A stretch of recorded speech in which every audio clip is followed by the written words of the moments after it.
Good afternoon. I'd like to call the Suffolk Planning Commission meeting to order for the December meeting. Call on Commissioner Edwards for the invocation. Let us pray. O wise and most gracious Heavenly Father, Lord, we come to you thanking you for all your many blessings, God. We thank you for this season. We thank you, Lord, that you established this season before the foundation of the world. And we thank you, Lord, that you came in the fullness of time. God, we just ask today that you will bless us all in this season. We ask, God, that you will bless our homes, and we ask you bless all those around the world who have many trials and tribulations going on their way. God, we just ask today that you will give us wisdom, knowledge, and understanding to make right decisions in your eyes. And Lord, we ask that you will open up our eyes to see the things that we need to see and hear the things that we need to hear. Lord, we love you and we thank you. In your precious name we do pray. Amen. Amen. Amen. Thank you, Commissioner. Our interim planning director, Mr. Wine. Assistant. You call her all for us, please. Yes, sir. Commissioner Creekmore. Here. Commissioner Eberwine. Here. Commissioner Edwards. Here. Commissioner Goodman. Here. Commissioner Hicks. Here. Vice Chair Rector. Chairman Singleton. Here. And Commissioner Staylor. Here. Mr. Chairman, we have a quorum. We have any corrections for the minutes for the November meeting? If not, they will stand as presented. We have two items on our agenda today. They are not public hearings. They are family transfer, and the first one is family transfer FTR 2021-00007. Mr. Wine, would you read the caption, please? Yes, sir. This is Family Transfer Subdivision Plat FTR 2021-00007, submitted by Wayne Courtney of Courtney & Associates, PC, applicant on behalf of Charlotte Ayers Langford, property owner, requesting a family transfer subdivision pursuant to Section 31514 of the Unified Development Ordinance. The affected property is identified as zoning map 63, parcel 40*3, Holy Neck Voting Borough, zoned A, agricultural zoning district. The city's 2035 comprehensive plan identifies this property as being located within the rural agricultural use district. When you act on this request, you will be acting on a resolution approving a family transfer subdivision on property located on Mineral Spring Road, zoning map 63, parcel 40*C, account number 154000903. FTR 2021-00007. Staff Planner Amy Bokikio will be presenting staff's report. Good afternoon, Mr. Chairman and members of the Planning Commission. First, I just want to wish everyone happy holidays. This family transfer request is a request to create one new parcel pursuant to Section 31-514 of the Unified Development Ordinance, which pertains to family transfers. The subject property is located in the southern portion of the city, and it is part of the Rural Agricultural Use District as designated by our 2035 Comprehensive Plan. Ms. Charlotte Ayers Langford currently owns a 9.2 acre parcel at the corner of Mineral Spring Road and Manning Road, from which she proposes to subdivide one new parcel consisting of about 2.6 acres to her daughter Charlotte Kirkman. After about 0.3 acres of right-of-way dedication that is provided in front of the new lot, that would leave Ms. Langford with about 6.3 acres for her residue parcel. The subject property is zoned A, agricultural, and the proposed new lot and residue lot both meet the minimum dimensional criteria for the underlying zoning district. The surrounding area is also zoned agricultural and consists of fields, forested land, and other single-family dwellings. While Ms. Langford has not owned the property for 3 years, she has established this as her primary residence. Therefore, she is an eligible grantor for a family transfer. And Miss Charlotte Kirkman, her daughter, has not previously received a family transfer parcel, and she's over the age of 18. Therefore, she is eligible as the grantee for this request. The proposed new lot has over 400 feet of direct road frontage.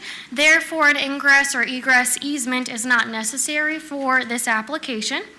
There is adequate area on the proposed new lot for a separate dwelling and drain field, and the health department is supportive of the drain field location. A deed of gift has been prepared in conjunction with the plat, and it includes the required restrictive covenant that prohibits the transfer of the property for 10 years of its receipt, except in conformity with the exceptions that are outlined in Section 31-514 of the UDO.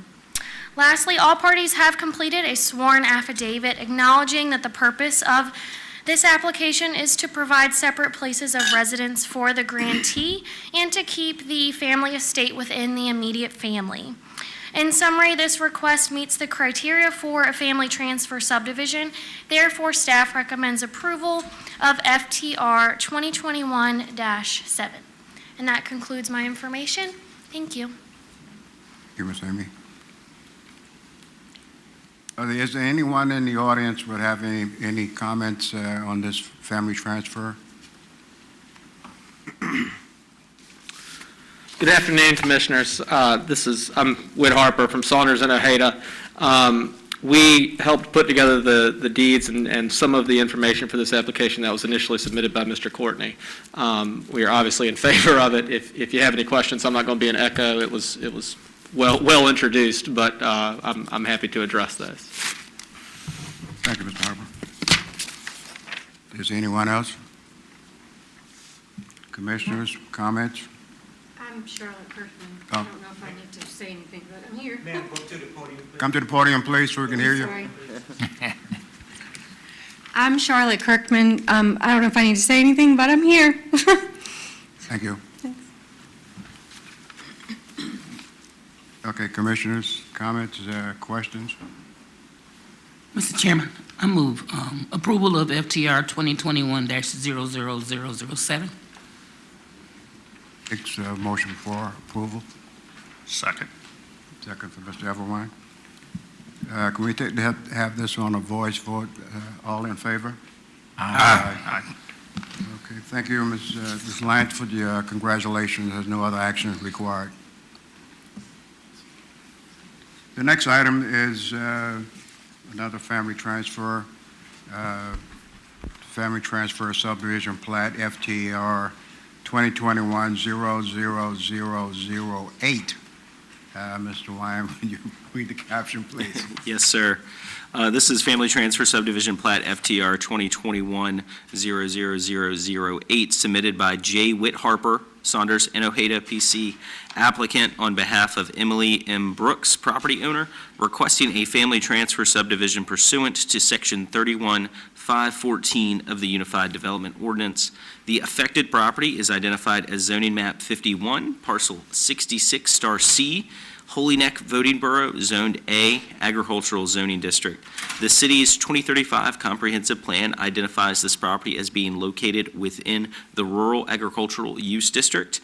When you act on this request, you will be acting on a resolution approving a family transfer subdivision on property located at 2061 Longstreet Lane, zoning map 51, parcel 66*C, account number 154000449, FTR 2021-00008. Staff Planner Grace Brazil will be presenting staff's report. Good afternoon, Mr. Chairman and members of the Planning Commission. As stated, this family transfer was submitted for Emily Brooks, the subject property owner, to subdivide 2 new parcels for her son, Kevin Brooks, and her daughter, Donna Brooks Clark. The property is located in the Rural Agricultural Use District as designated by the 2035 Comprehensive Plan. Ms. Brooks owns the subject parcel depicted above, which is located at 2061 Longstreet Lane, and is currently comprised of 23.9 acres. The proposed parcel for Mrs. Brooks' son and daughter will be 3.6 and 2.4 acres in size, which are depicted in yellow, while Ms. Brooks would retain 17.8 acres as the parent parcel. The property is zoned and is also surrounded by property zoned A Agricultural Zoning District.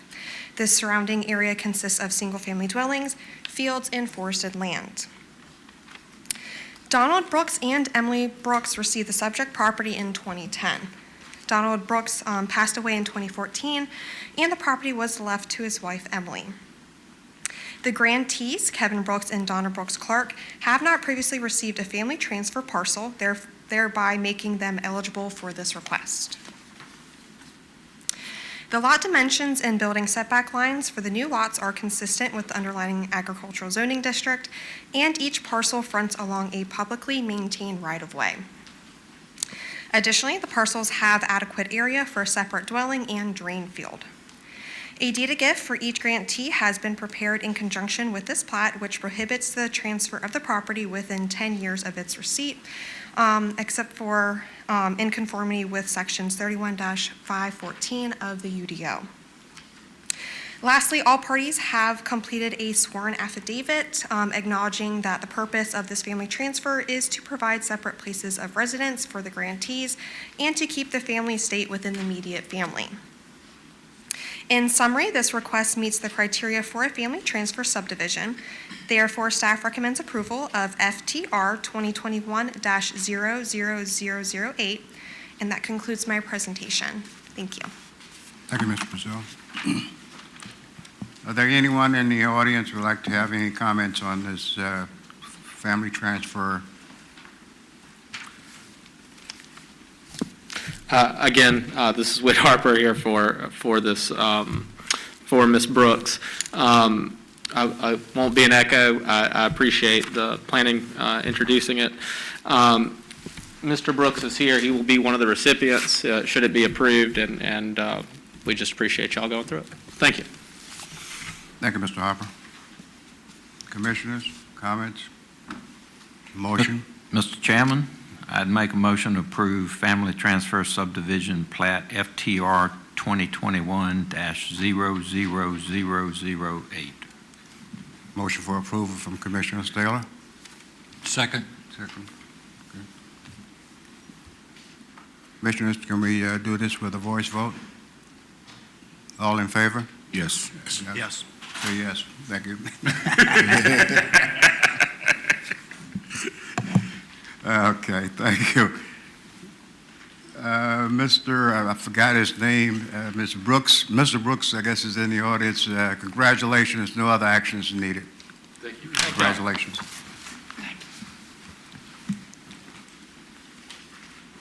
Okay, we're going to move on to the public hearing section of our agenda today. We have two items for our public hearings.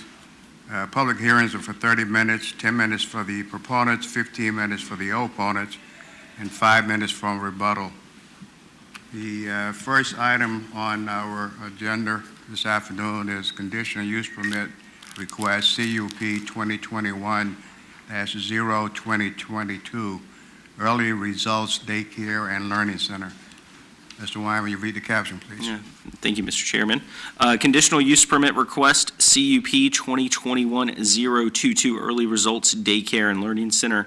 This was submitted by Melvina Williams, Early Results Daycare and Learning Center applicant, on behalf of Mountain View Bennett's Creek LLC and Club Forest Bennett's Creek LLC property owners, in accordance with sections 31306 and 31406 of the Unified Development Ordinance, in order to amend the previously approved conditions pertaining to the establishment of a daycare and child day center on property located at 3215 Bridge Road, Suite 3B, zoning map 12, parcel 12I.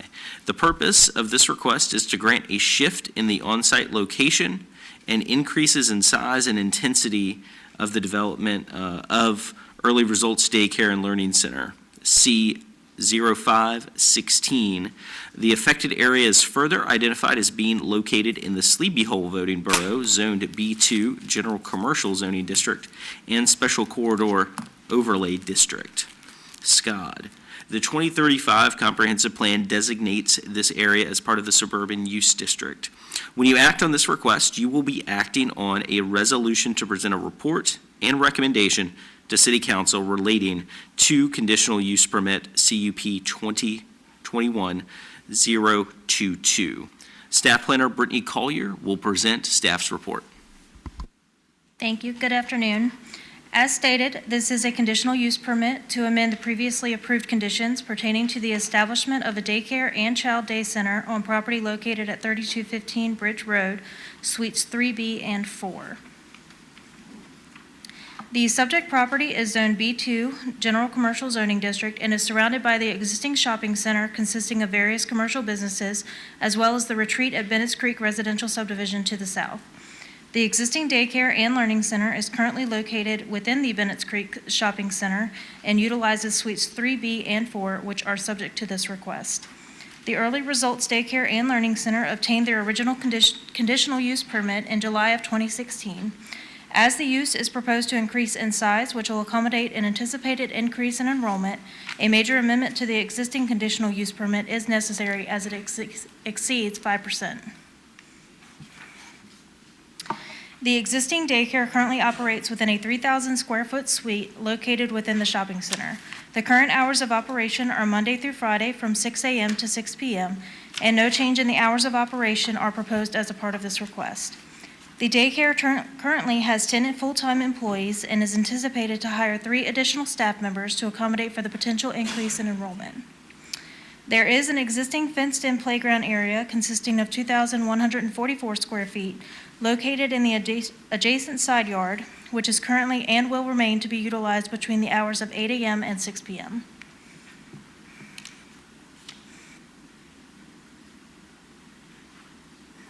The applicant is proposing to expand the size of the daycare center by an additional 1,200 square feet for a total of 4,200 square feet being utilized for the daycare operation. The proposed addition would include additional classrooms and a break room for employees. The proposed expansion would allow for the potential increase in the enrollment of children from 60 to 93 with ages ranging from 6 weeks to 12 years old. The applicant is currently licensed through the Virginia Department of Social Services for the operation of a daycare and will be required to meet building code standards for the existing and proposed expansion, as well as obtain any necessary permitting through the Community Development Division. Per state regulations for commercial daycares, due to the size of the outdoor play area, the area will be limited to a maximum of 28 children at a time. The off-street parking requirements, as outlined in the UDO, require that 12 to 17 parking spaces be provided in order to adequately serve the facility. Currently, there are 96 existing shared spaces within the shopping center, in addition to 21 parking spaces located behind the building for employees. Therefore, adequate parking is available. Staff has reviewed the request to determine its compatibility with the criteria outlined in Section 31-306 of the Unified Development Ordinance as it pertains to requested conditional use permits. After review, staff finds that the expansion of the daycare and learning center meets the criteria outlined in the UDO and that the use would not negatively impact the surrounding area. Accordingly, staff recommends approval of CUP 2021-22 with conditions outlined in staff report. This concludes my presentation. I'm available to answer any questions following the public hearing. Thank you, Ms. Collier. We will now open the public hearing. Who is here come forward to speak in favor of the Early Results Daycare Center?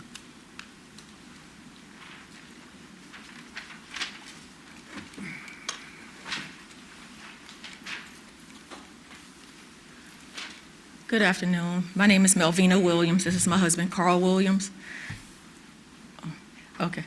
Good afternoon. My name is Melvina Williams. This is my husband, Carl Williams, and we're the owners of Early Results Daycare and Learning Center at 3215 Bridge Road, Suite C. And our intentions of expanding is to increase the enrollment size of the children.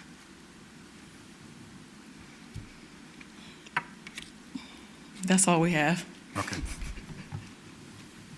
You have any questions? Say again? Do you have any questions for us? We'll ask the question after we close the public hearing, please. Okay. Is there anyone else to speak in favor of this request? Hearing none, are there anyone to speak in opposition? Not hearing any, we will close the public hearing. Commissioners, questions, comments, or a motion? Mr. Chair, I move approval of CUP 2021-022 with the 8 conditions, I think it is? 8 conditions. Approval of Commissioner Hicks with conditions. Second motion. Second from Commissioner Edwards. Ms. Why would you call the roll, please? Yes, sir. Commissioner Creekmore, Yes. Commissioner Eberwein, Yes. Commissioner Edwards, Yes. Commissioner Goodman, Yes. Commissioner Hicks, Yes. Chairman Singleton, Yes. Commissioner Staler. Yes. Mr. Chairman, the motion is approved by a vote of 7-0. Thank you, Mr. Wine. Mr. and Mrs. Williams, congratulations. You have approval from this body, and it will go to City Council on January 19th for their review and public hearing. Congratulations again. The next item on our agenda is exception request, CEX 2021-012, Halstead Reserve. Mr. Wyman, you read the caption, please. Yes, sir.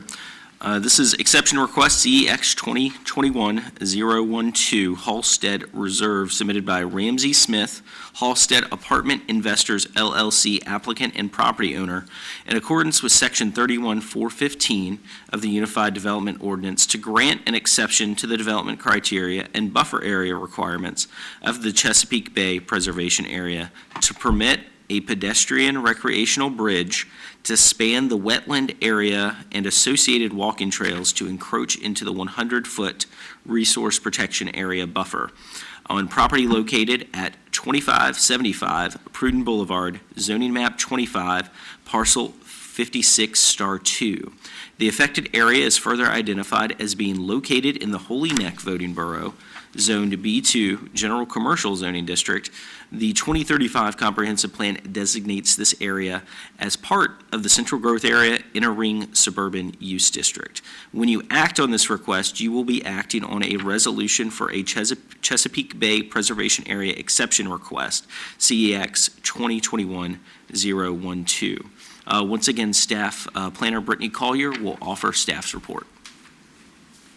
Thank you. As stated, this exception request is to permit the establishment of a pedestrian recreational bridge and associated pathways for property located on Halstead Boulevard. The subject property is zoned RU Residential Urban Zoning District and is approximately 9.52 acres in size. The subject property is currently under development and upon completion will feature a 312-unit multifamily development. The property features non-tidal wetlands that divide the parcel that are connected and contiguous to the waters of Lake Mead, which has a resource protection area buffer. Recently, an exemption request was administratively approved in July of this year for the establishment of 2 pedestrian footpaths and associated footbridges to cross the ravine that currently bisects the site. The previously approved footpaths and footbridges are shown in green on this slide. The applicant is currently requesting an exception to the regulations of the Chesapeake Bay Preservation Area Overlay District to encroach into the 100-foot resource protection area buffer for the establishment of a pedestrian recreational bridge and associated pathways, as shown in red, in order to provide connectivity to the northern and southern sides of the site to allow residents and maintenance workers internal access to the site's various amenities.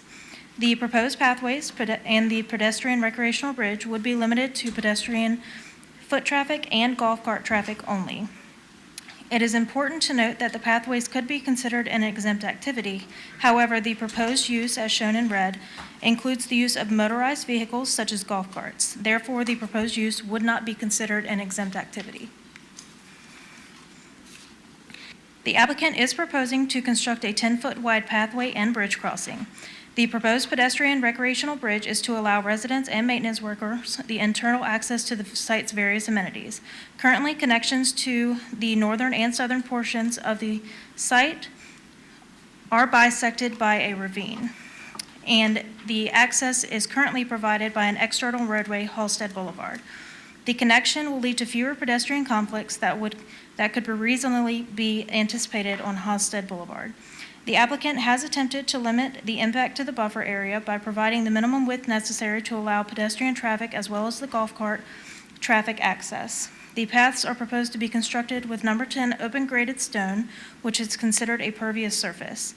Additionally, to the greatest extent possible, the runoff will be directed to existing stormwater retention basins before entering the channel. Lastly, staff has placed a condition that bollards will be placed at both entrances of the pathways to ensure that the motorized vehicle be limited to golf carts only.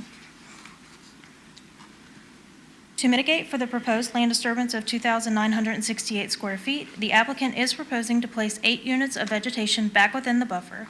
The vegetation proposed is consistent with the riparian buffer modification and mitigation manual. Section 31-415 of the Chesapeake Bay Preservation Area Overlay District provides review criteria when reviewing exception requests. I will touch base on a few of those review criteria, however, each one is addressed in staff's report. The exception request is based upon conditions that are not self-created or self-imposed. As previously stated, the subject parcel is bisected by a ravine that splits the parcel into northern and southern sections, with the only current connection being an external roadway, Halsted Boulevard. The proposed pathways and bridge crossing would allow for a safe internal connection to the northern and southern sides of the site for residents and maintenance workers. The exception request is the minimum necessary to afford relief. The proposed pathways are to be constructed out of a permeable surface material, number 10 open graded stone. Additionally, no impacts to the wetlands and impervious cover are proposed as a part of this request. Staff finds that the applicant's request does satisfy the criteria outlined in Section 31-415, subsection F5C of the Unified Development Ordinance to grant an exception to the requirements of the Chesapeake Bay Preservation Area Overlay District. Therefore, staff recommends approval with conditions of exception request CEX 2021-012. This concludes my presentation. I'm available to answer any questions after the public hearing. Thank you, Ms. Collier. We will now open the public hearing. Who would like to come forward and speak in favor of this item?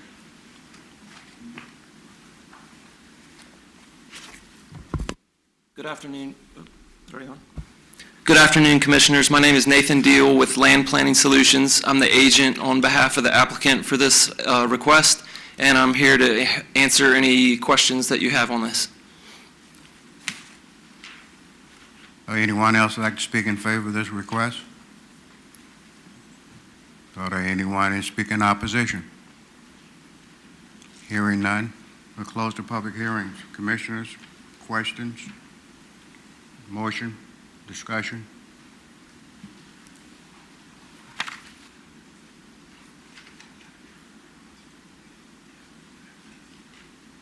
Mr. Chairman, I'd make a motion to approve exception request CEX 2021-012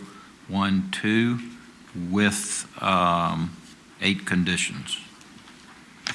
Motion with 8 conditions from Commissioner Staler. Second.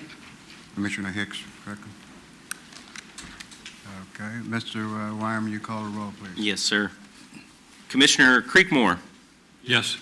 Commissioner Eberwein. Yes. Commissioner Edwards. Yes. Commissioner Goodman. Yes. Commissioner Hicks. Yes. Chairman Singleton. Yes. And Commissioner Staler. Yes. Chairman, the vote is approved by a vote of 7-0. Congratulations. There's no, let's not go, there's no city council action required. Okay. Congratulations. Thank you, Commissioners. Thank Merry Christmas, everybody. That closes our public hearing for today. The next item is old business. I don't think we have any. If I have some, okay. Under new business, before we go there, I'd like to thank Commissioner Edwards and Commissioner Goodman for participating in the CIP discussion, and so we have a presentation. Mr. Wine, you have any presentation you want to make before Mrs. Hanson come up? I'll introduce it real quick, Okay. just to bring everyone up to speed. But as you are aware, the Code of Virginia, Section 15.2-2239, allows the Planning Commission, at the direction of the governing body, to participate in the preparation and recommendation of the city's capital improvements plan, or the CIP plan and budget. As such, a copy of the CIP subcommittee's proposed capital improvements plan for the fiscal year 2023 through 2032 has been provided for your review. No action is required on this item. However, the matter will be included on the agenda for the Planning Commission's January 18th, 2022 meeting for consideration and recommendation. Teelan Hansen, the Director of Finance, will present the proposed fiscal year 2023 through 2032 CIP to you all this afternoon. Thank you, Mr. Wine. Kevin pretty much well covered it, so I'm going to sit down. Okay. Good afternoon. Good afternoon, Mr. Chairman and members of the Planning Commission. It is my honor to be here today to present to you the proposed capital improvement plans for the fiscal year 2023 through 2032. As Mr. Wine mentioned, it is allowed in the Code of Virginia for the Planning Commission to be a part of this process, and we're happy to have this body as a part of this process in order to take a look at what is proposed in the CIP and compare it and look at it in conjunction with the comp plan so that we are all on the same page throughout the city. And so that is why we're here today. And with that, hopefully I won't be too long-winded, but we've got a number of projects to get through. So with that, we'll get started. This first slide that you see up here is the total for the first 5 years of the plan for all of the funds. And I'll direct your attention to a couple of numbers on that screen. The one down there at the very far bottom right hand in the yellow column, the total for the first 5 years of the proposed plan is $371,460,730.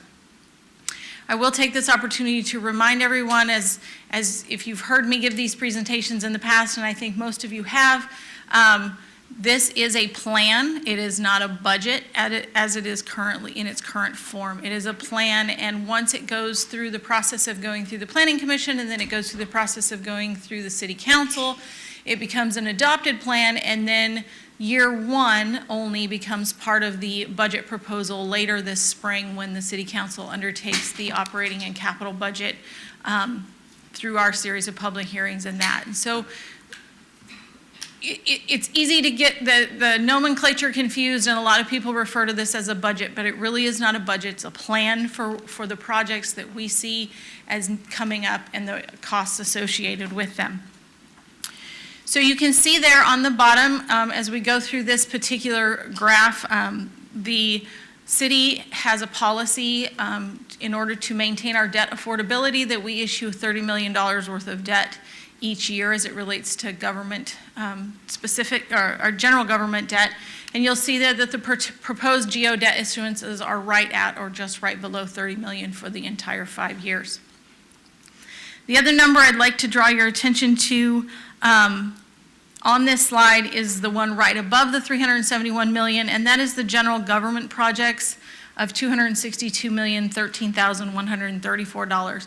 Just keep that $262 million number in your head for the next couple of slides, as the next couple of pie charts that I'm going to show you relate directly to that $262 million. But you see there that we have projects proposed in public utilities, we have projects proposed in our fleet fund, Stormwater Fund, Transit Fund, Information Technology, and our General Government Fund. And all of these various funds have different funding sources, different revenue streams, and the books that you all received lay out where we plan on the revenue sources coming for all of the various projects. As I mentioned before, this slide relates directly to that $262 million number that I just talked about with the general government projects. Our general government projects consist of public safety, education, transportation, our village projects, And you can see the categories there on the screen. Of the total pie of all of that $262 million, 42% of those projects are proposed to be transportation projects, 28% are proposed to be school projects, followed by 10% public buildings, 8% public safety, 7% parks and rec, and 5% village and neighborhoods. As I mentioned before, and in a couple of slides, I will show you the breakdown of where a lot of these funding sources come from. But we have a variety of funding sources, including our general government debt obligation, cash transfers from our general fund, as we do have a city policy that requires us to use cash to pay for some of our projects, which is just a good idea.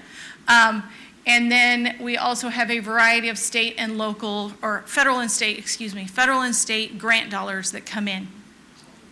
This next pie chart, you're going to see the percentages shift significantly.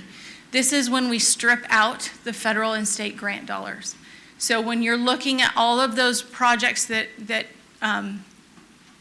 we're talking about under that general government heading, and we look at just the ones that are funded by what we consider local dollars, which is our debt issuances and our cash, the numbers shift significantly. Schools now take up 41% of the pie. Transportation takes up 20%. Public buildings 13, public safety 10, parks and rec 9, and village and neighborhoods 7%. The reason for the shift is the majority of the transportation projects, we are leveraging local dollars to spend the federal and state grants that are coming in order to get some of these very large projects completed. That's a good news story. This last pie chart that I'm going to show you here shows the breakdown of where those funding sources from a general category come from. 55% of the projects are funded with bonds. State, federal, and other grant dollars make up 31% of the revenue sources, and the general fund cash makes up 14% of those project revenue sources.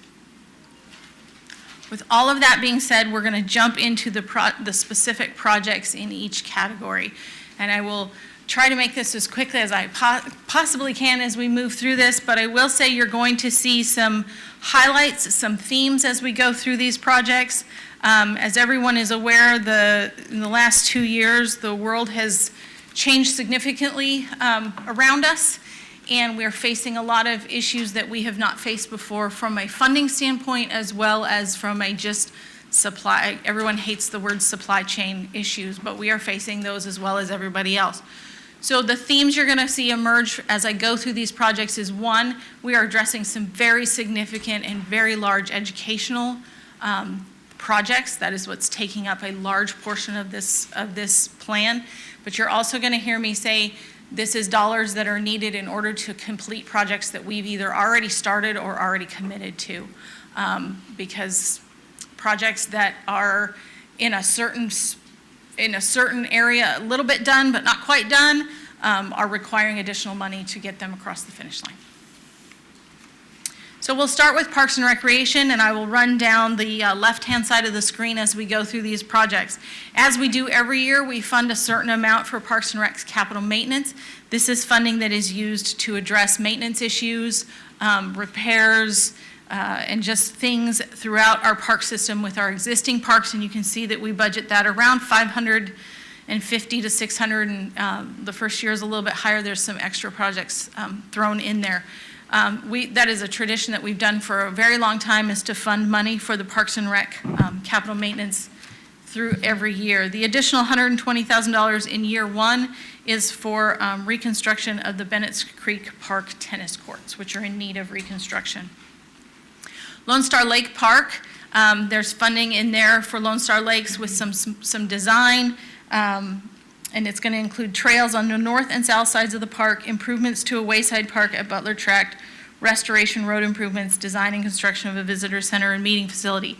Obviously, this funding on that is spread out in years 2, 4, and 5, and there's also funding in what we consider the out years, which is years 6 through 10. Trail enhancements, this is enhancements to our currently existing trail system. You'll see some additions later as I talk in the transportation area about new trail construction, but this is to continue to provide excellent trail service at our existing trails. The driver complex, The project will provide for the development of the former driver transmitter site into a park with multipurpose ball fields and other improvements in accordance with the Driver Park Complex Master Plan. And the funding for that is in years 2, 4, and 5. Sleepy Hole Park renovations. This will provide for renovations at the Sleepy Hole Park. Planned improvements include a dog park, outdoor basketball court, additional walking trails, and a potential nature playground and adventure park. East Suffolk Athletic Fields, that is funding that is in the out years. That's why it's there, and you see no dollar signs attached to it. Water access to the Nansemond River. We have had the previous funding column there always shows the previous funding that we have put on these projects, and we have put funding there to purchase a site. And the funding that you see there in years 3 and 4 will be to start building the boat ramp and the amenities at that particular site. The joint use facilities are out in the out years. The aquatic facility, you've got a little bit of design money in year 5 and the rest of the funding in the out years. Constance North Park, this is to develop the park at the site that we have on Constance, right there by the Hilton Garden, across the river from the Hilton Garden Inn. The Blackwater River project, this is to provide for the development of a park with trails, a kayak launch, and playground along the Blackwater River, and the funding we've got in years 2 and 3. The Downtown Recreational Center, there's a little bit of planning and study money there in year 2 with some additional funding in year 4. Great Dismal Swamp Park, this is to provide for the design and construction of a small park and a playground with nature trails connecting patrons to the Great Dismal Swamp National Wildlife Refuge, and the funding there is out in years 4 and 5. Holly Lawn Cemetery Storm Pipe, a little bit of funding in years 1 and 2 to replace stormwater pipes throughout the cemetery at the Holly Lawn Cemetery. And finally, for Parks and Rec, we have the Lake Mead Playground replacement, which the name implies is to replace the playground equipment at Lake Mead Park, and that is in year 4. As for our public buildings and facilities, this includes our airport projects. We have the corporate hangar is out in years 6 through 10. Again, if you see a line that has no dollar signs on it, the funding for that is programmed out in what we call the out years, which is years 6 through 10. Drainage rehabilitation project in year 1 and 2. This is to provide for reconstruction of old subsurface drainage pipes and structures at the airport that are showing signs of failure.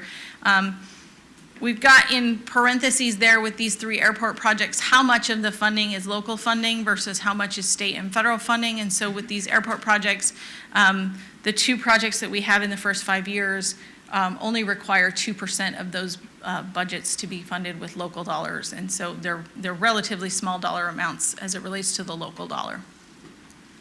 And the third project for the airport is an update to the airport master plan. Other city buildings, we have the public building capital maintenance. Similar to what we do with the Parks and Recreation capital maintenance, we have an ongoing line item to provide for maintenance at all of our existing facilities. There is additional $150,000 programmed in year 1 of this to replace a boiler at the East Suffolk Rec Center, which is in need of replacement. The Central Library, this is a project that we've all heard a lot about in the last year to 2 years. So this provides the construction funding for the Central Library as that project is getting underway. The third project there is Godwin Courts building improvements. The Godwin's Courts building is over 22 years old at this point in time and requires some funding to do some updates and some renovations, carpet replacement, flooring, elevator upgrades, furniture upgrades, and that kind of thing out at the Godwin Court building. The Human Resources building renovation, that is the building that's across the parking lot here, and the plan is to renovate that building to become the school administration offices, and the funding that is programmed in there is in order to accomplish that and move the school board administration into that office across the street. Cherry Street parking lot upgrades, again, the name is somewhat self-explanatory, but the funding in that is out in year 4. And then we have an access road that provides a road on the Carolina Road site where we are locating a lot of our operational departments, both now and throughout kind of in the future. There's a burn building that's going to go out there for the public safety fire department, and it's going all the way in the back, and so we need a road that we can get the fire trucks out there to their facility. Moving on to public safety, you'll see there are a few things highlighted in orange. The orange highlights all relate to the new fire station on College Drive, which we're in the process of getting underway. And so the first one there is a new fire apparatus to put in that station. Then we have apparatus replacements. We have a program where we replace fire trucks on a regular basis in order to keep the trucks in as good a shape as we can. We have ambulance replacements, the same type of deal as it relates to years 2, 3, 4, and 5. And then we have new ambulances. Again, that is highlighted orange. That's going to be a new ambulance that will be up at the College Drive Fire Station once that gets completed. Some of the other fire stations there in the other colors are programmed in the out years. And then we get to the College Drive Fire Station, which requires an additional $4 million of construction funding to get that project underway. The breathing air system, that is to provide air, a system to fill the air tanks for the firefighters, which is very important.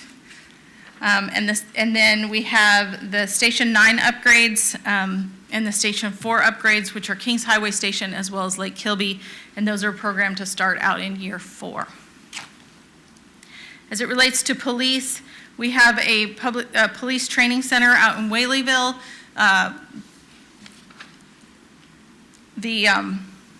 The project will renovate the old Whaleyville Community Center to become a training site for the police department to include canine training.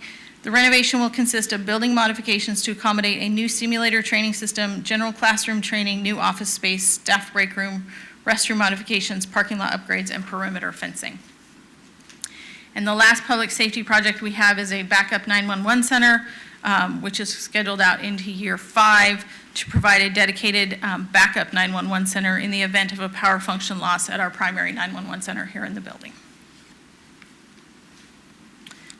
Moving on into the public schools projects. This is where the big project is for the star of the show, I guess, if you want to call it. First and foremost, we have schools major systems repairs and replacement. We have $3.5 million programmed into year 1. Part of that will be to provide a match that we're required to provide for some state repair and replacement money that was provided to the school division. Next, we have the Northern Shores Elementary Addition, which is programmed out over several years to provide for an addition up at the Northern Shores Elementary School. And then the JFK Middle School replacement. There's over the first 3 years, we have $50 million programmed to provide a complete replacement of the JFK Middle School. Moving into village and neighborhoods, these projects should look familiar, similar to how we do with our repairs and maintenance lines for parks and for our buildings. We have ongoing funding scheduled for all years of the plan in order to continue with the initiatives that we have under village and neighborhoods, open space improvements, and the downtown implementation plan. The specifics of those projects are contained in the book, and that starts on page 50. And the book is online, of course, for those who want to look at it. But as you're aware, the Village and Neighborhood project provides for projects out in the villages, primarily closed drainage projects that the Public Works is working on. The Open Space Improvements Project provides for funding in the event that open space becomes available that the city needs to acquire for projects. And the downtown implementation plan is to provide for ongoing implementation of short and long-term strategies and initiatives specified in the adopted downtown master plan.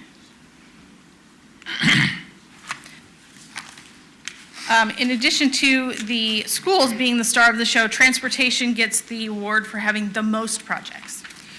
So bear with me as we go through the transportation projects. The first category we have of transportation projects is our roadway construction, and we've got several projects underneath of that. most of which I'm sure you're familiar with. The first being the Holland Road project that is underway, and there's some additional funding in year 1 and 3 for that. Godwin Boulevard improvements, Route 17 road widening, Shoulders Hill phases 2 and 3. So those are all projects that are coming up that will be fairly large projects that have funding throughout the plan. The next major category in this is the intersection construction, and those also should be somewhat familiar to you. The Route 17 Crittenden Road intersection improvements, the diverging Diamond interchange, the Suffolk bypass,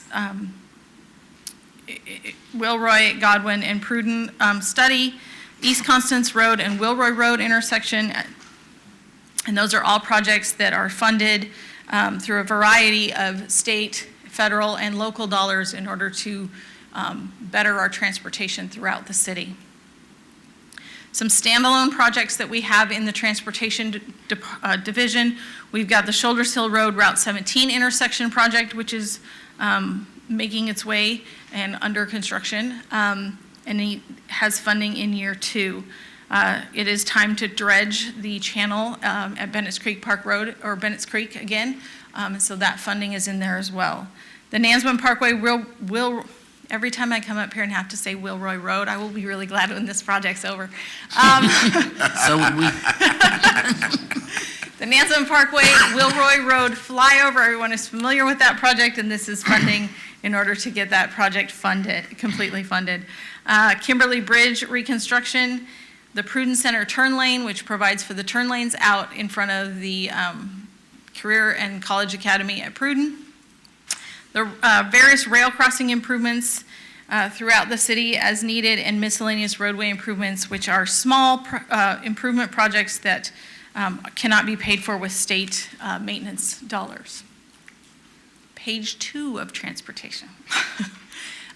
Starts with the relocation of Zone C headquarters to relocate the Public Works Zone C facilities, which are currently located at the entrance to the Lone Star Lakes, to a different location in the northern end of the city. Citywide signal timing, which as the name implies, upgrades our signal timing throughout the various corridors of the city. Freeman Mill over Spivey Swamp is a bridge replacement project. The Suffolk Seaboard Coastline Trail, as I mentioned before, this is funding to provide new sections of the Seaboard Coastline Trail as that funding becomes available. Route 15 improvements from Long Street to Holland Bypass. We also have a project for downtown railroad warning system. Sometimes I have to slow down. Which, as the name implies, upgrades the system that's currently going in to provide an early warning when there's roadways that are blocked by the railroad. Non-median break intersection improvements, College Drive median improvements, various improvements in those particular areas.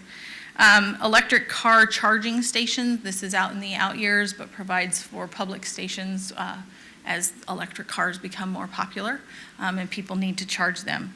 Town Point Sidewalk, this is a site to provide for various sidewalk sections along Town Point Road. The North Suffolk Connector, this is some study money in order to study providing an alternate means of transportation through the North Suffolk corridor to avoid railroad crossings. The Carolina Road Connector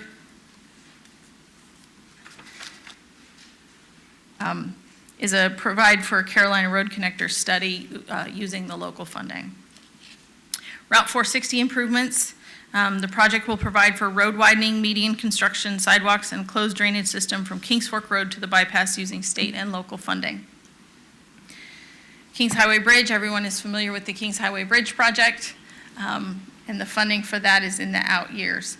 And then the Suffolk Bypass ITS, which is a project that will provide for fiber optic connectivity to the VDOT Smart Traffic Center and install traffic sensors and dynamic message systems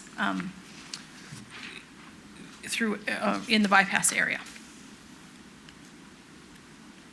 All right, moving on to fleet. So we are out of what I called earlier that $262 million of general government projects, and we're moving into some of our other funds And so we'll move into Fleet, and there's one project here in Fleet, and that is the replacement of the Fleet facilities, which are aging out, and we're outgrowing at this point in time. So we have funding starting in year 4 and throughout year 6 to provide for replacement of Fleet facilities. And as I mentioned, that operation site out on Carolina Road, this is the most likely place where that will be. Our transit fund, we have 2 projects there. We have a transit operations facility also to most likely be located out on the Carolina Road site to provide for an operations center for our transit department and a pull-out on College Drive for the buses to pull out of traffic to be able to pick people up in the College Drive area. Information technology has several projects here, and starting with a disaster recovery data center backup, which is planned in year 4 at $2 million to provide for a new backup data center to ensure business continuity for the city. The physical security upgrades throughout years 1, 2, and 3, funding put in there to address physical security as we have new buildings that come online, as well as upgrade and maintain our physical security programs and policies and procedures here in our existing buildings. And lastly, the internet access expansion, we have $250,000 planned in year 1 to assist with that initiative that is ongoing. In our stormwater fund, we have several projects. We have citywide drainage improvements, which will provide for design and construction of drainage improvements to relieve flooding in various areas across the city. We have the Old Town drainage improvements, which will provide design and construction of improvements in the Old Town area to address ongoing drainage issues. Oakland drainage improvements, similarly to what we just talked about, will provide for the design, right-of-way, acquisition, and construction of drainage infrastructure to combat flooding in the Oakland area. Wilkins Drive drainage, similarly for that particular area. Steeple Drive drainage improvements, again, will provide for construction of drainage improvements along Steeple Drive in the Eclipse section of the city. Pewsville drainage improvements will provide for the same types of improvements in the Pewsville area. Woodrow South, Suffolk, and Jefferson Street drainage projects. So all of the stormwater projects are drainage improvements to relieve flooding issues at the various places as enumerated in the titles of the projects. Fifth Avenue drainage, Sadler Heights, and Driver as well. There is a note on the bottom of this. We are exploring the options of some revenue-type bonds in order to fund these particular projects, similar to how we do the utilities fund. And speaking of the utilities fund, we'll get into the projects in the utility fund. So the utility fund has several master projects, and then under that they have a variety of specific projects.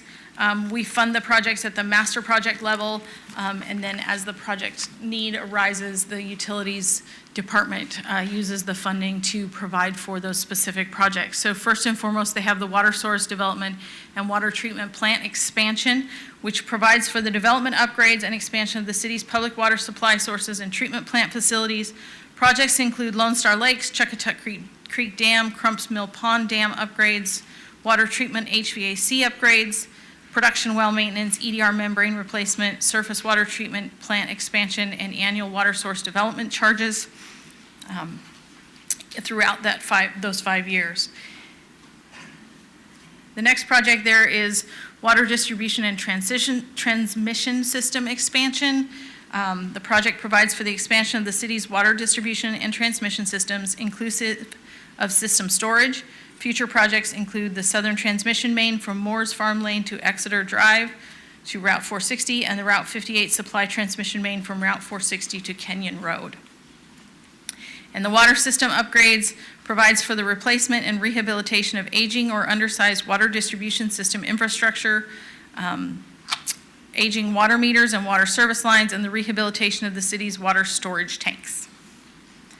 For the sewer project, similarly, they have 2 master projects with a variety of projects that fall in those categories. The first one being the sanitary sewer extensions. The project will continue efforts to extend sanitary sewer into existing developed areas that are currently without sewer service.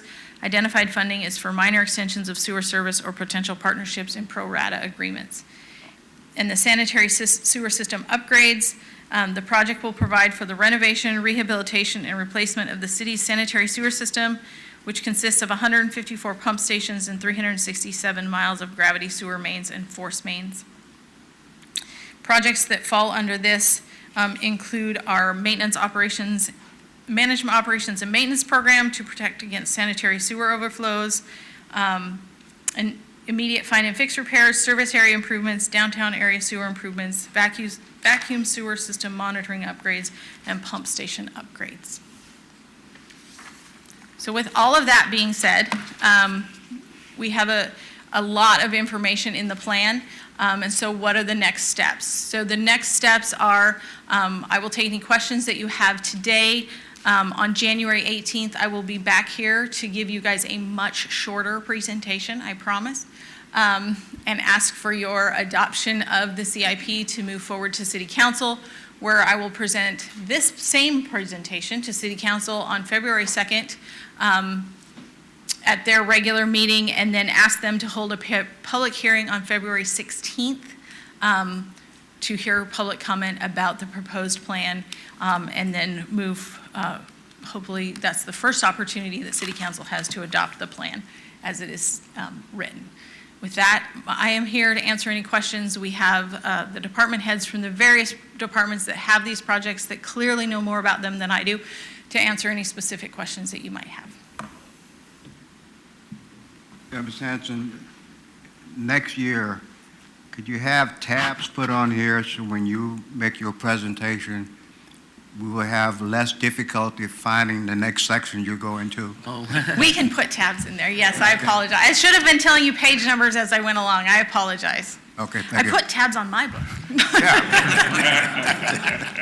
Commissioners, questions for Ms. Hanson?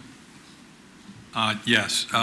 Teal, I have a question about the, most of the revenue is funded by bonds, right? 55% of the projects, yes, are funded by bonds. Can you talk a little bit about interest rates on those? What's happening? Interest rates remain very, very low. We do work with our financial advisors on a regular basis. I can't quote you what interest rates are today. Unfortunately, I have not been paying attention as I've been trying to get this and an audit done. Well, So they remain very low. We certainly have a set of policies and procedures from the city's standpoint which guides where we will and how we will issue debt. So we have in the last several years undertaken some very large refundings of debt, which means that we have issued new debt to pay off old debt, and the reason that we've done that is purely for interest savings. So we have made a significant effort to reduce our debt service in the last couple of years, and our financial advisors look at that on a continuing basis. When we plan for budget purposes to issue debt, we plan at 5%. We haven't issued debt at 5% in a number of years. I noticed that. Very conservative about that. I understand that. I guess our limit right now is a self-imposed limit of 30 million. Yes. Is that what it's running now? And we're running a little under that Yes. year to year. And of course, it's a moving target because you got some that are paying off and some new ones.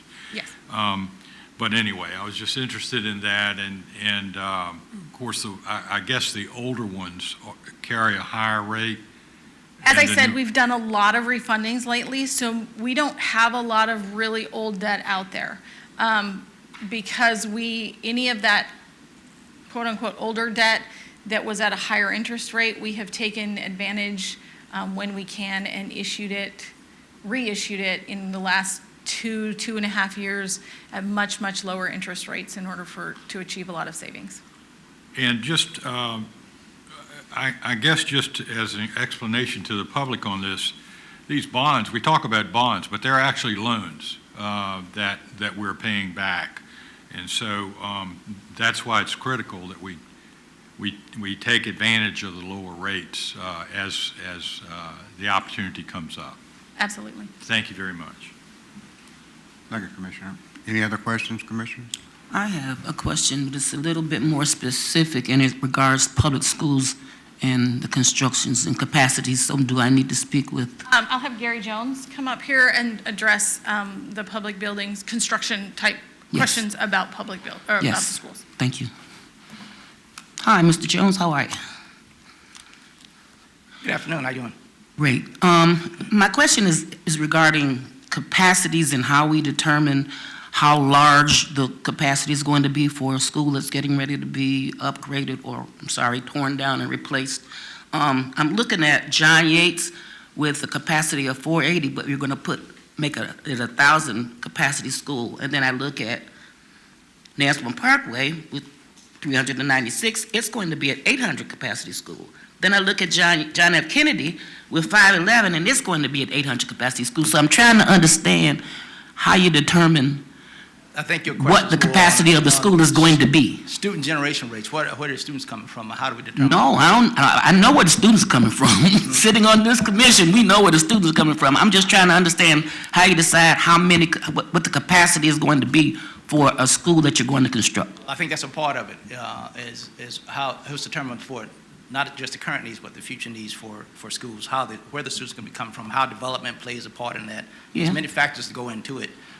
Somebody from planning may be better equipped to explain that than me, but I think there's many factors that go into it. The schools you speak of, which schools are you speaking on specifically? What really hit me was John Yates is going to double. Nansman Parkway is going to double. But John F. Kennedy is only going to get 300 more students with the new construction. So I'm really baffled because Can't speak to the student part of it, but I can talk to the construction part of it. But I really don't know how those numbers actually, all the specifics that go into developing those numbers. But there's a lot of factors that do go into it, as far as future development, developments in the pipeline, rezonings, plan rezonings, those kind of things. So it's all kinds of things that go into it. Hey, Gary, I can touch on that. You may recall, we recently completed a student generation and capacity program with the school system. Yes. And so that extremely large effort had some conclusions to it that talked about capacity needs as well as some reconstruction of schools. And so those numbers were taken as part of that study. Okay, so how do we address sitting on this commission, we know that in the Godwin Boulevard corridor, there is a lot of construction happening and a lot on the way. Yeah, And so again, those students have to go somewhere, but I don't see where they're going to go with the new construction. So again, it's always difficult to kind of wrap your head around that, especially with the projects that you see. But what that study did was take the current students that were generated and are currently in our system. They looked at pipeline activity, a lot of the things that you've seen and participated in on votes, and then looked at census data, census tracts, a lot of projecting type information. And keep in mind, what will happen with a student is they'll either continue through the system, go to another system, and so to follow and say a student goes from K to graduation through the whole system is fairly rare. And so there's a lot of ins and outs and people introduced at different times, and a student that lives at one house may go to another house or other people move in. We're also seeing less students, kind of generally speaking, than maybe 10, 20 years ago. And so that study really did some in-depth dives as far as the information that we have, what's in the pipeline, and looking at projections. And so it took a really hard look so you could get to some of these generation numbers and some of the districts that exist in there too. So it does have some good information to help us through the CIP process when we look at additional projects. So I would point to the study. Okay, I guess I'm thinking about Creekside now. As soon as people got in it was too small, and I just don't want that to happen to John F. Kennedy. That's all I'm thinking about. Yes, ma'am. Okay.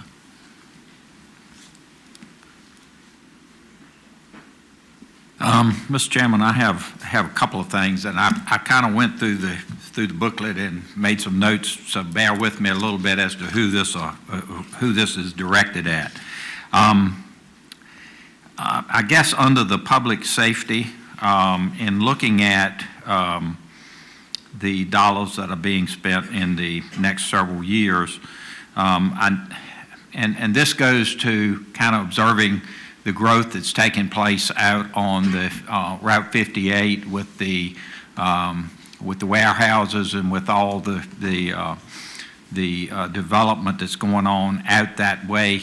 I believe the fire station is, the ultimate Holland Road station is supposed to be out there, right there at those office, where those warehouses are.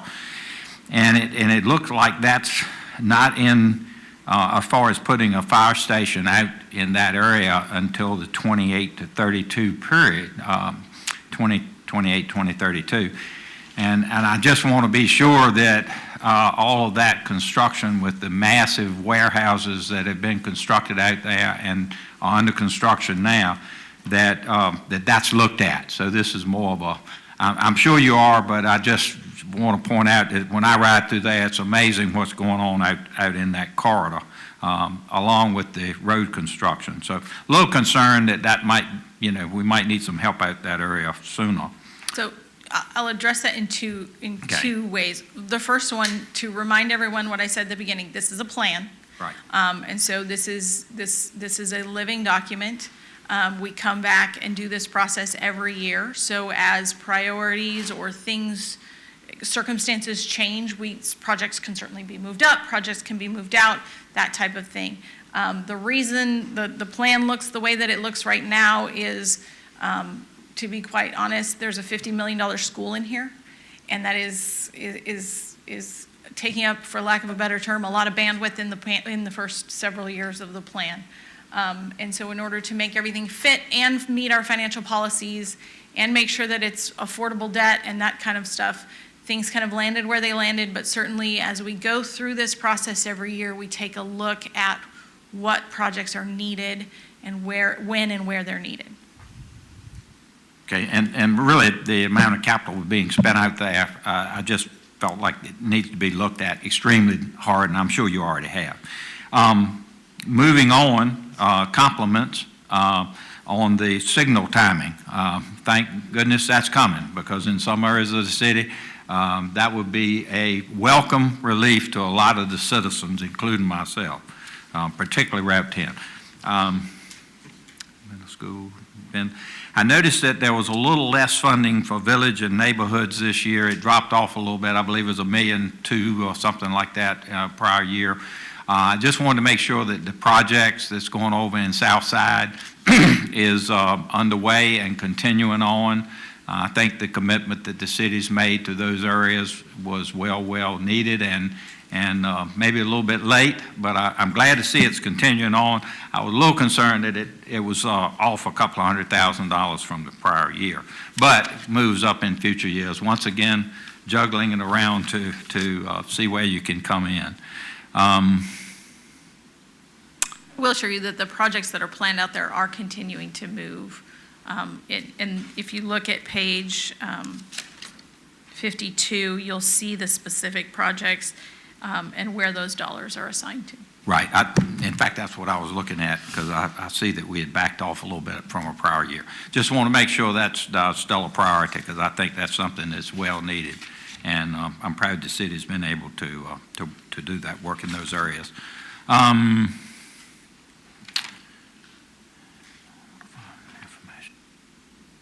And I guess the only thing that I saw was in the Information Technology Fund. I'm sure the city, and this is to reassure me, I guess, is doing everything to be sure that we're safe from extortion, and it seems like the cities and the governments and the police departments and everybody's under attack from outside, and just want to make sure that everything is moving safely in that direction, and that the city is not going to be held hostage for something. I know that we have a fairly robust program that IT runs program from a overall umbrella type program that we run. And I know that the director or the interim director of IT gave a presentation to City Council about 3 meetings ago where we talked about cybersecurity and some of the things that the city is doing in order to make sure that we are as safe as we can be.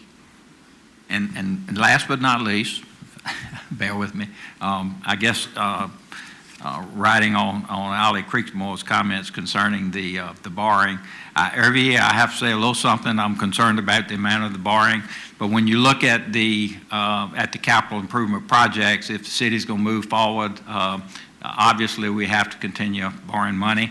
Good news on that is that the rates that we're getting it at current rates is much better, so cities should be able to do a whole lot more. So great job. Thank you.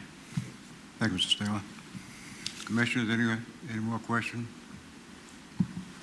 Ms. Edwards? May I? Best for last, right? No.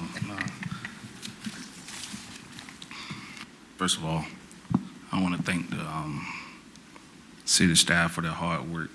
I'm not speaking on behalf of Commissioner Goodman, but I would just like to say that we were able to sit in on the subcommittee meeting, and I want to thank the chairman for appointing us.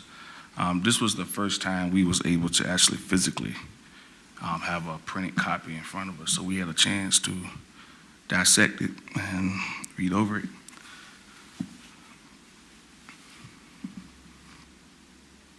I want to speak on John F. Kennedy first. I'm reminded of the words of Victor Hugo, who said that the most powerful thing on earth is an idea whose time has come. And I think we all have been on the commission for a long time looking at Kennedy. And it's real good to see that Kennedy will be in the actual building phase. To echo the words of Commissioner Hicks, I'm telling a little information that you might not know. Commissioner Hicks is the president of the John F. Kennedy High School Alumni Association. And she's been a tireless fighter for the building of that school and working with the city to get it done. To be frank, we're planning commissioners. All we get is a vote for recommendation. It's a yes or no. It's all sides fit all. And we all are appointed by our individual council person to give them recommendations on it. And I think Ms. Hanson made it very clear we're living in very interesting times. I was able to talk to Dr.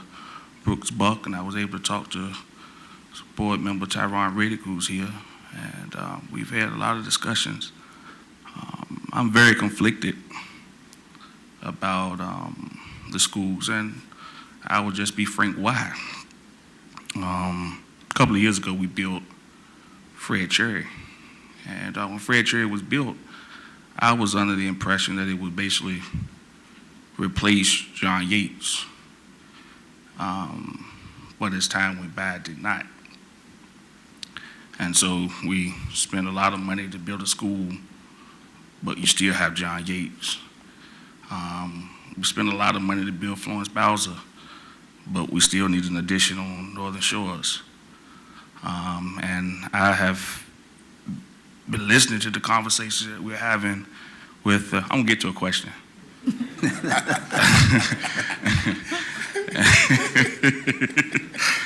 But and with all that's going on, it's troubling when you look at how the numbers are working and how everything's flowing. I have a lot of concerns, especially with the conversation we're having about profits. So I want to ask a question. I noticed in the CIP we do not have a high school, any new construction for a high school in the CIP. If there is a building of any kind of development, how will the elimination of a high school affect us in the whole proffers and advancing capacity without a new school in the CIP? Can I get any clarification on that? We have, I cannot answer the proffer question. I'm going to have to defer to Mr. Wine to answer any kind of proffer questions that is outside of my area. What I will tell you is that we have worked very closely with Dr. Gordon on putting what is in the CIP and their priorities and that type of thing. And so, again, a bandwidth issue, but I know that we have worked very, very closely with Dr. Gordon as to what is in here and when it's funded and that type of thing. And as far as the proffer question, I'd have to defer to Mr. Wine. All right. That's an excellent question, and I can say that from our perspective, it's not going to change a lot as far as how we can accept proffers, because previously we had one new high school in the CIP, and we referenced it often when a proffer was required or accepted, and that was primarily for development that affected Nansemond River High School. More recently, Kings Fork High School was also over capacity when we consider committed development. So that high school there allowed advancement at rezonings that were at Nansemond River and Kings Fork. The Nansemond River High School addition, I think it was careful in how the language was applied in the CIP to reference that it will expand student capacity district-wide. Obviously, the city's role is not to redistrict, but it will allow additional capacity throughout the entire system. Thus, there's still a capital project for folks to proffer to if it's required at the time of rezoning application. Okay, thank you. I appreciate that. Second question, I noticed that on page 1, I think you had a category on tax rate impact. Can you explain what that means? It was at, I think maybe page 2, it's like at the bottom, it said tax rate impact. I am looking for it, sir. Yeah, bottom Page 102. 2. So that specifically relates to, that does not mean that taxes will be raised. That is giving just an idea of, and that has to do with the annual operating costs. So that particular page you're looking at, which is page 2, is our best effort at anticipating once, for instance, by way of an example, once the new fire station on College Drive comes online, there is an operating impact to that. There is staff that has to be hired. There are electric bills that have to be paid. There are any number of operational costs that go along with new facilities. So what that does is give the reader of this information our best estimate at what the annual operating impact will be of these new facilities as they come along. And then to provide context, that is not a guarantee of a tax rate increase, to provide context of how many cents on the tax rate that operating impact has. Thank you. Thank you for the clarification. And piggybacking on Route 17, is the College Square fire station mostly coming out of the Route 17? So this new, the funding that is included in this particular plan, which I believe is a little over $4 million, it is proposed in the plan right now to be funded with reserves that are currently in the Route 17 taxing district. However, in order for it to actually come to fruition that way, the City Council has to take up some action to change some language in the ordinance that established the Route 17 taxing district, and Mr. Hutchings could speak to that probably better than I could. But there will be an action of council that has to happen before. But that's how we have it planned, yes. Okay. It will be necessary. I won't put you to work. And I just had a question about Pewsville, because in the last year's CIP, we had a lot of money and programs with Pewsville, and I think some of the federal money that came down from the Fed kind of. So what is not included in this book is any of the projects that are currently appropriated funding through the federal American Recovery Plan Act, which is the ARPA money. So yes, there is money that was dedicated by City Council of that federal ARPA money to go towards the Pewsville project. This is in addition to that. Okay. So that funding is not included in this book. That is something that we're separately working on. All right, good. So we was able, through the ARPA money, to kind of take off some things on the CIP, which fleet. We did not remove anything from the CIP due to ARPA money. This is in addition to. Okay. All right, was addition to. All right. I understand. I understand the nuance. I got you. So I was going to say one more thing, and this is a comment. It's not a question. It's just a comment. It was a lot of conversation about the CIP on the school board side and Kennedy being pushed back to 2031 and all those things. But just to reiterate, the CIP is a plan, and you plan out for 10 years. And just because something is in year 4 in 2020 doesn't mean it's going to be in year 3 in 2021. Things change, things move. And I think it's very important that we understand that we all are working, and we should syncopate our words and our actions based off of all units working together. Again, I'm going to stress one more time, and I mean this, I've wrestled with this extensively because I'm really concerned about the growth, but I know, as we've talked in ordinance meetings, that mixed-use developments have some different kind of student generation rates than normal development.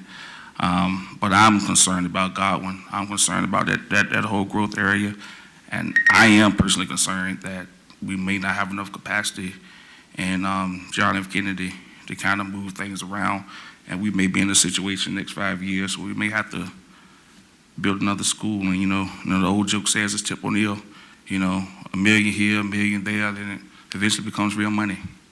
Building $50 million for a school every 3 years gets old after a while.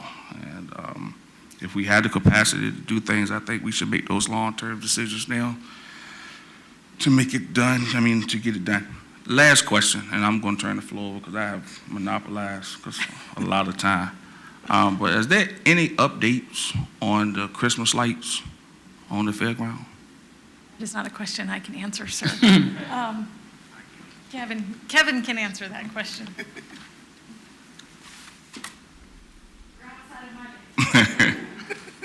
Technically, it's not a CIP, but I'm happy to answer it. Yeah, so sure. we actually have a meeting with Dominion Power in the beginning of part of the new year to talk about the design of putting outlets on there on that next block over. Okay, so maybe next year. I think that's a good Okay, assumption. all right. If Dominion will cooperate, yes, sir. I can go with it. Thank you, Mr. Chairman. I appreciate it. Thanks for your questions, and thanks again for you and Commissioner Goodman for being on the committee to bring this to us. I'm sure you knowing you, I'm sure you put them through the drill. No. Ms. Hanson, I want to thank you for your input today, and we look forward to seeing you on the 18th. We might have some additions to add to this plan by then, but by the January 18th meeting, we will review this again, and hopefully we can forward it to council for their, February 2nd meeting. Yes, So thanks again. thank you.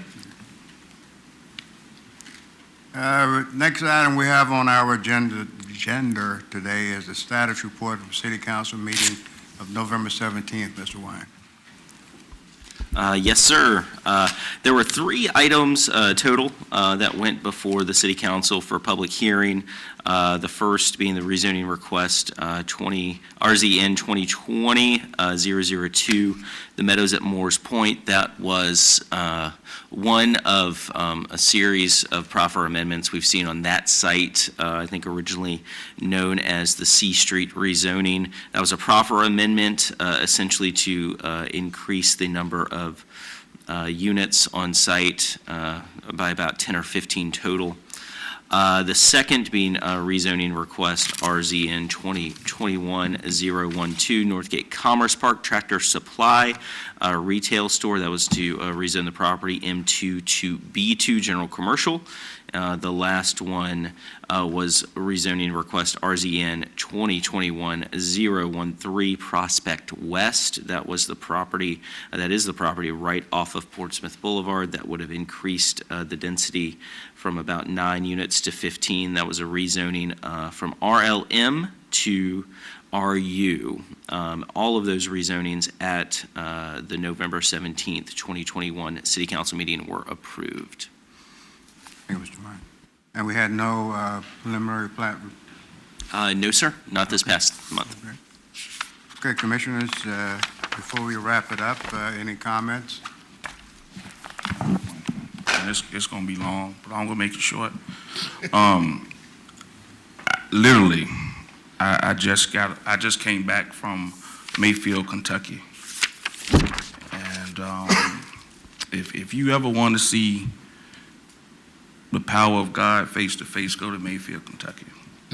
I mean, you want to talk about a place that has been totally destroyed from top to bottom. I was on the ground talking, and I asked the lady, could we mail them some supplies? She said, you could have 2 weeks ago, but we do not have a post office. And then she walked me around the street, and we saw the rubble of the post office and the city hall and everything. And it was a pretty big city, you know. It was, I thought it was more like Mayberry, like one, a 2 light town. No, it's one half of the town. I was able to go to the candle factory that we all have seen on the news, but it is total devastation. So I just wanted to take this moment to thank Mayor Mike Duman, Councilman Leotis Williams, Bishop Wallace Johnson, who was able to give aid to allow myself and Councilman Ward to go to Mayfield. But I will go back. I'm going back the end of next month, and you will hear more from myself and Councilman Ward as we go back to the supplies. We were able to make contact with 2 local agencies that's on the ground giving supplies. And our plan was we didn't want to come and ask anything from Suffolkians until we actually went on the ground and saw for ourselves. Because, everybody's always worried about the money not getting there and all that stuff. And what the people on the ground told us was, in 2 weeks, everyone's leaving. Samaritan Purse and Red Cross, they're going to be gone in 2 weeks. This is a year's project. They're going to really have to rebuild the whole town. So I just, Councilman will probably give the city more information in a couple of days as citizens, but I just want you all to know, thinking about this in the week of Christmas, people who do not have socks and sweatpants, that's the big thing they say they needed, that, men needed sweatpants. Because it is cold, and it's getting cold, and heating supplies and blankets and things like that. But you'll hear more about it. So I just ask that in your time of meditation and prayer, please keep in your prayers of people in Mayfield, Kentucky. And with that, I want to wish all of the members of the commission and city staff very Merry Christmas. Thank Commissioner Hicks. She always comes through with our cookies. And I want to thank her, and we got cards and everything. And just thank you for listening to me, because I took a lot of time today. So thank you. All right. Thank you. Mr. Chairman, ditto. The other side. I want to say ditto also, and wish our Commissioner Rector fast recovery, and look forward to seeing him at our next meeting. Commissioner, have nothing else? We'll stand adjourned.